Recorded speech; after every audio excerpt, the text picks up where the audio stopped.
के शाम संजू के नाम। संजू এসেছে এতদিন পরে অস্ট্রেলিয়া থেকে, ওকে নিয়ে আমরা সবাই মিলে এনজয় করতে এসেছি। সঞ্জুর সঙ্গে থাকুন। আবার বেরিয়ে পড়েছি যথারীতি, এখন এইদিকে সব আর বন্ধুর সঙ্গে দেখা করতে। এইদিকে চলো সঙ্গে থাকুন, দেখতে থাকুন আমরা কোথায় যাচ্ছি কি করছি। এসে গেছি, আমাদের সঙ্গে সব বন্ধুরা চলে এসেছি। আমরা 2 বছর পর সঞ্জু এসেছে, সঞ্জুকে নিয়ে আজকের দিনটা আমাদের এসেছে এতদিন পরে অস্ট্রেলিয়া থেকে, ওকে নিয়ে আমরা সবাই মিলে এনজয় করতে এসেছি। সঞ্জুর সঙ্গে থাকুন। সঞ্জু আমাদের জন্য অনেক গিফট নিয়ে এসছে, সেগুলো এখন ভাগাভাগি চলছে। চলুন। আর একজন আসছেন মহিলা, লটর পটর করতে করতে আসছে। ও নাকি আর একজন আসছে, মানে আস্তে আস্তে বাড়িয়ে দিল দুটো। তো 12টায় বেরিয়েছে, আমরা হই হই করে একসঙ্গে চলে এসেছি। এই দাঁড়া দাঁড়া, এই দাঁড়া, পুরো সাজানো হয়েছে ক্রিসমাস।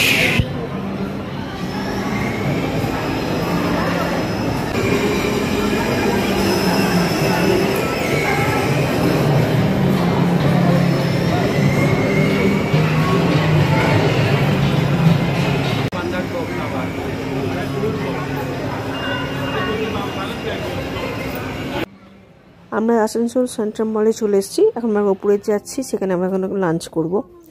আমরা এসে লেমন গ্রাস যে রেস্টুরেন্ট আছে উপরে, সেইখানে খাবার খেতে এসেছি। খুব সুন্দর রেস্টুরেন্ট এবং খাওয়া দাওয়াগুলো খুবই ভালো, সেই জন্য আমরা আগের বছর এখানে খাওয়া দাওয়া করেছিলাম। রোস্টেড পাঁপড় কে খাবি? খা। অর্ডার করে দেবেন, পনির দুটো আর মাশরুমটা এক বলুন। এই তিনটে নান না চারটে? চারটে না, তিনটে বলে, একটাতে 3 পিস থাকবে। লাঞ্চে নিলাম চিজি নান, বাটার নান, আর হচ্ছে গ্রিন লেমন গ্রিন গ্রাস রাইস, সেটা নিলাম। খুব সুন্দর খেতে। তার সঙ্গে চাউমিন নিলাম, আর একটু বাটার পনির নিয়েছি, আর একটু মাশরুম নিয়েছি। কারণ কি আমরা সবাই ভেজটাই আজকে খাবো ঠিক করেছি, কারণ অনেকেই মাটন খায়, অনেকেই ভেজ খায়, সেই জন্য ঝামেলা দরকার নেই, আমরা একই রকম খাবো, তাই জন্য সবাই ভেজ খাবো বলেই ঠিক করেছি। বন্ধুদের সঙ্গে আড্ডাটাই আলাদা, খাওয়া দাওয়ার ব্যাপারটা কি এসে যায়, তাই না? তো আমাদের সব খেতে বসে গেলাম আমরা। চলুন আমরা খেয়ে নিই, আপনারা সবার সঙ্গে থাকুন, দেখতে থাকুন। ওপর থেকে খুব সুন্দর লাগছে সিনারিটা, দেখুন। সেন্ট্রামের ওপর মানে গ্রিন গ্রাসের যে লেমন গ্রাসের যে ছাদটা আছে, সেখান থেকে আমরা পুরো ভিউটা নিলাম সেন্ট্রাম মলের আশেপাশে বা সেন্ট্রাম মলের নিচেটা। খুব সুন্দর অপূর্ব লাগছে দেখতে, গোটা আসানসোলটা দেখা যাচ্ছে এই ছাদটা থেকে। এবার আমাদের খাওয়া দাওয়া হয়ে গেছে, এবার আমরা বেরিয়ে পড়ছি। এবারে খাওয়া দাওয়া করে আমাদের এরপর একটুখানি ঘোরাঘুরি করবো। আর একটা বন্ধু নিচে এসে গেছে, তার সঙ্গে দেখা করব। সে আসতে পারেনি সকাল থেকে, তার সঙ্গে দেখা করব, নিয়ে বেরিয়ে পড়বো আমরা। আপনার কিন্তু টিপস দেওয়া হবে না আপনাকে, আপনি যতই দরজা করে দাঁড়িয়ে থাকুন। টিপস না দিস, একটা টিপস দিস তাহলেও হবে। আমি দেখেছি আমার ভিডিও অনেকেই দেখেন এবং লাইক করেন, তো আমি চাইবো কমেন্টসও করুন আপনারা। অনেক অনেক ধন্যবাদ যারা আমার পাশে আছেন, সঙ্গে আছেন। তো তারা আরও পাশে থাকুন এবং কমেন্টস করুন, আমাকে কমেন্টস করে জানান আমার ভিডিও আপনাদের কেমন লাগছে। আমার সঞ্জুর জন্য আমরা গিফট কেনার জন্য জুডিওতে ঢুকে পড়লাম। গিফট মানে ছোট্ট কিছু গিফট আর কি। আমরা ভেবেছিলাম সেট বা কিছু দেবো, কিন্তু যেটা হচ্ছে কাঠ বা কিছু জিনিস নিয়ে যাওয়া যায় না, অনেক কিছু রেস্ট্রিকশান আছে নিয়ে যাওয়ার জন্য। তো সে ছোট্ট দুটো ড্রেস ওকে কিনে দেওয়া হলো, ছোট্ট গিফট একটু দিয়ে আমরা ওকে দিলাম। ও কিছুতেই নেবে না, কিন্তু আমরা এখন বলেছি ঠিক আছে, তুই ওকে আমরা গিফট কিনে দিলাম, তুই আমাদেরকে আইসক্রিম খাওয়া।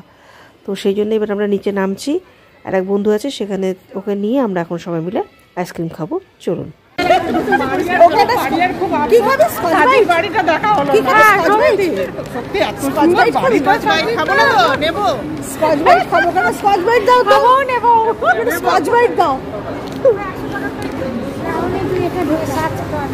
এলোমেলো এলোমেলো এটা আমাকে দিচ্ছিস তো, ডার্ক চকলেট বললি যে দিব। এই যে স্কচ ব্রাইট, তো স্কচ ব্রাইট আছে, ওই জন্যই তো এটাকে করছি। ওর কাছে একটা $50 ছিল, সেটা নিয়ে আমরা সবাই দেখাদেখি করলাম। একদম পুরো প্লাস্টিকের, মানে জল টুয়ে পড়লেও কিছু প্রবলেম হবে না। এবার আমরা হাসতে হাসতে বললাম $50 মানে এখানে কত? তো বললো মোটামুটি 2500 টাকা মতন হবে এখানে। আমাদেরকে ও আইসক্রিম খাওয়ালো। তো সেখানে আমাদের শ্রাবণীও চলে এসেছে। বাইরেটা খুব সুন্দর সাজিয়েছে, একটা কেকের আকৃতি দিয়েছে লাইটিং করে। আমরা তো লাইটিং অবধি থাকতে পারবো না, ওদিকে একটা ঝাউ গাছও করেছে খুব সুন্দর। তা করতে করতে দাদা চলে এলেন শ্রাবণীকে নিতে। দাদা তো শ্রাবণীকে একদম ছাড়ে না, দাদা একদম সঙ্গে করে করে নিয়ে যায়, নিয়ে আসে। তো আমাদের বেড়ানো হয়ে গেল, ঘোরা হয়ে গেল, আমরা এখন বাড়ি ফিরছি। সবাই সঙ্গে থাকুন, পাশে থাকুন। আর আমার ভিডিও আপনাদের কেমন লাগছে অবশ্যই জানাবেন। আর আগামী বছরের জন্য আপনাদের সবাইকে অনেক অনেক শুভেচ্ছা জানালাম। সবাই ভালো থাকুন আর বছরটা ভালো কাটুক এই কামনা নিয়েই এই ভিডিও শেষ করছি। Bye bye.